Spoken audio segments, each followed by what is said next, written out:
Bonsoir, cher trésorier et membres intéressés à assurer la gestion financière de nos associations. Alors, j'ai poursuivi mon travail pour améliorer le document Excel qu'on pourrait utiliser pour gérer les cotisations et les dépenses et même tous les revenus de notre association et voir un bilan de l'ensemble des activités financières sur une année donnée. Alors, vous voyez actuellement à l'écran la dernière version du document Excel que j'ai créé. Vous voyez qu'il est assez différent de ce qui a été proposé lors de notre première rencontre. Donc, la première page à laquelle vous arrivez, c'est un tableau de bord qui fait une espèce de synthèse de l'ensemble des feuilles qui sont disponibles et que vous pouvez utiliser pour gérer les cotisations et même tous les revenus, les dépenses de l'association. Et donc, on reviendra un peu plus tard à ce tableau de bord. Mais pour le moment, nous allons regarder les différents éléments que nous avions déjà dans notre autre document. Donc, si je clique ici sur Index, alors la feuille qui s'ouvre, c'est la feuille d'index, c'est-à-dire la feuille des éléments qui servent à limiter les réponses et à orienter les réponses des autres feuilles. Donc, il y a une colonne qui concerne le statut de membre. Donc, pour le moment, dans la majorité de nos associations, nous avons des membres cotisants, qu'on appelle des membres tout simplement. Il y a des associés, donc qui ne cotisent pas, mais qui suivent nos activités. Et il y a peut-être des membres honoraires. C'est à chaque section nationale de décider s'il y en a, et on pourrait aussi en avoir au niveau international. La deuxième colonne, c'est le mode de paiement. Donc, les revenus que nous percevons, nous pouvons les recevoir par chèque, par espèce, par virement, par téléphone, ou bien par une autre façon. Vous pouvez éventuellement ajouter dans chacune de ces colonnes des nouveaux éléments. Si vous avez un nouveau mode de paiement que vous voulez ajouter, vous pouvez le faire. Vous pouvez supprimer des lignes et puis y ajouter vous-même des nouvelles composantes. Alors sachez que pour chacune des colonnes, il y a jusqu'à maintenant un maximum de 25 critères qui sont pris en compte.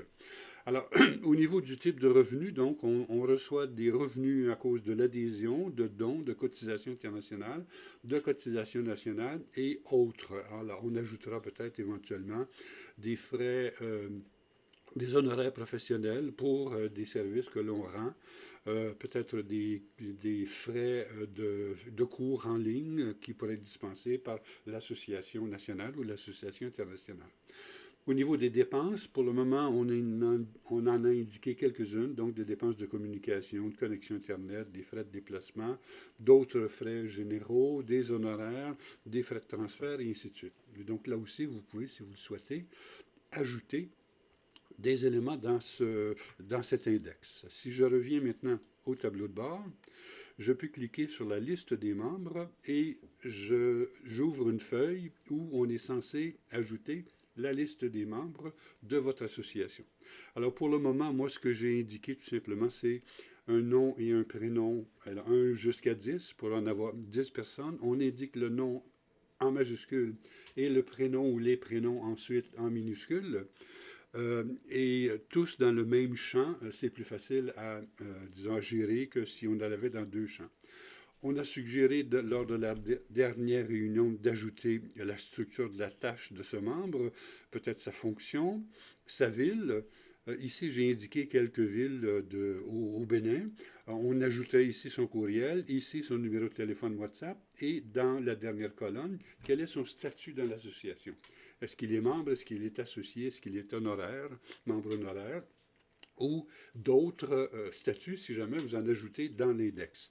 Alors, en sachant que dans cette colonne de membres, on ne peut utiliser que les items qui sont mentionnés dans l'index. Alors, si je clique, par exemple, si je veux ajouter une autre personne et que je veux spécifier quel est son statut, alors je vais avoir un petit triangle à droite qui s'affiche et qui affichera justement les items qui sont mentionnés dans l'index, donc membre associé ou honoraire, et si je clique sur associé, donc j'identifie ce membre comme associé. Je ne peux pas écrire, par exemple, autre chose que ces nombres-là, le système ne l'acceptera pas.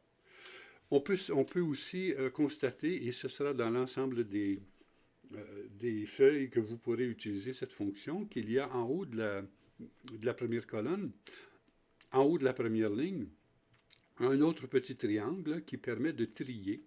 Alors, si, par exemple, sur la ville, je constate qu'actuellement, il y a des gens d'Abomey, de Cotonou, de Parakou, de différents endroits, ils sont tous sélectionnés pour le moment. Mais si je ne les sélectionne pas tous, je décide tout simplement de sélectionner les membres qui sont de Cotonou. Alors là, je vois qu'il y a 3 personnes dans l'association qui habitent Cotonou. Je peux, si je le souhaite, en ajouter une autre personne. Donc, je veux savoir qui est à Cotonou et à Porto Novo. Donc, là, j'ai la liste des gens de Porto Novo et de Cotonou. Si je veux maintenant sélectionner l'ensemble des villes, donc je reclique ici en haut. On voit que le symbole change lorsqu'il y a un tri effectué. Là, je clique sur sélectionner tout et j'ai de nouveau l'ensemble des villes qui est présenté. Voilà la feuille à remplir pour la base des membres. Si je reviens maintenant, je clique sur tableau de bord et j'arrive sur Revenus.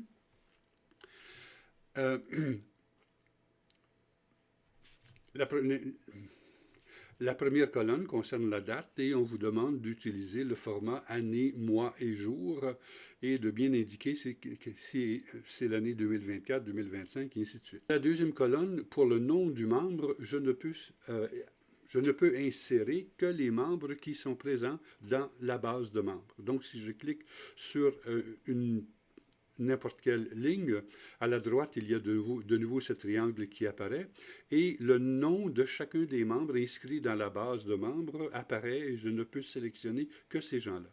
Si je veux ajouter quelqu'un ici, bien, il faudra que j'aille dans la base de membres et l'ajouter parmi la liste de membres. Et donc, supposons qu'ici, je veux décider d'ajouter, alors en 2025, alors 01 22, alors, j'écris la date. Je vais ajouter le nom de quelqu'un. Je l'ajoute dans la liste. Supposons que c'est un membre honoraire qui a fait un don de 10 000 francs. Donc, j'écris 10 000 francs ici. Et il a payé, supposons, par chèque. Et là aussi, la seule façon d'inscrire quelque chose, c'est de cliquer sur le triangle à droite et de choisir parmi les éléments qui sont contenus dans l'index. Supposons que la personne a payé en espèces et il a payé ça comme don. Et ça concerne l'année 2025, donc je l'écris ici. À chacune des transactions, il devrait y avoir une pièce justificative. Et donc ici, je peux nommer un reçu et donc émettre ensuite un reçu à ce membre-là pour ce don qu'il nous a fait.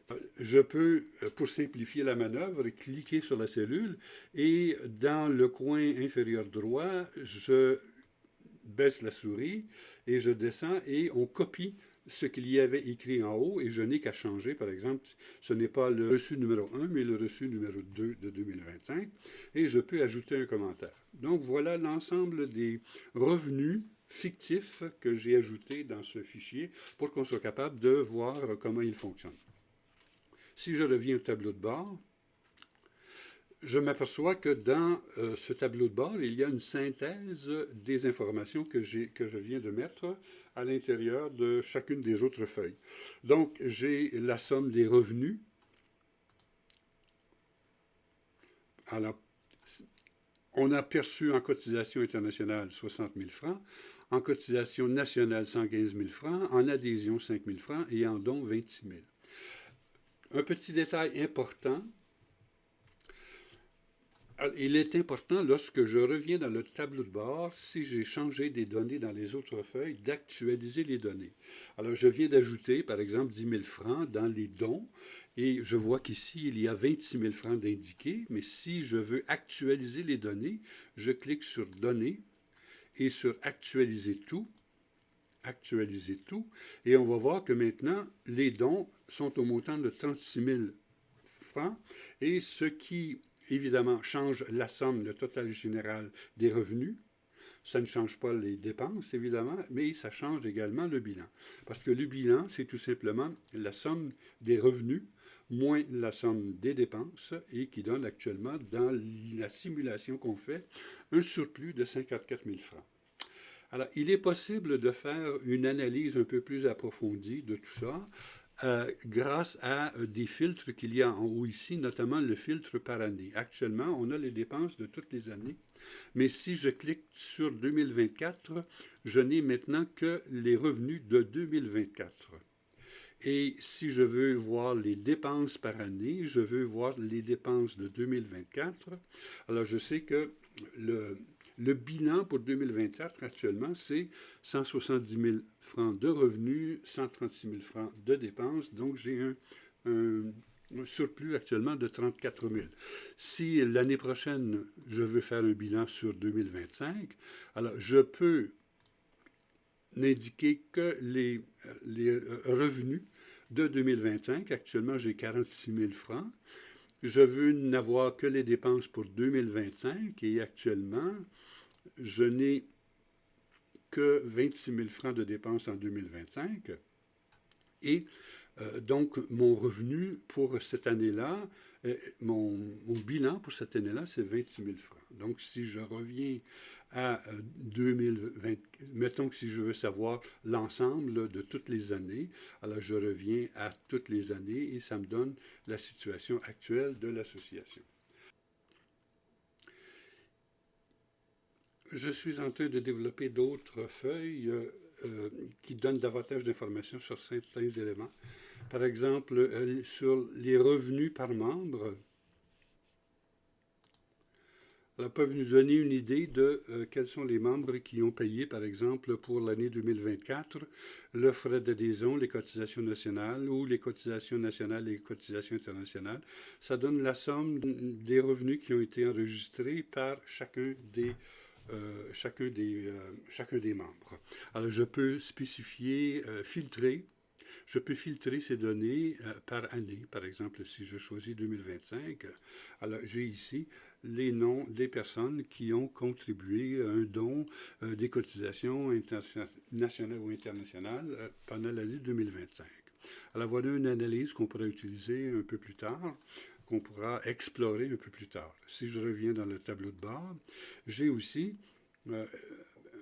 une feuille qui précise les dépenses par bénéficiaire. Alors, donc, si je clique sur le lien, je m'aperçois que ici j'ai indiqué les bénéficiaires 1, 2, 3, 4, 5, mais ça pourrait être des gens que vous payez pour certains éléments, pour certaines activités, pour certains services.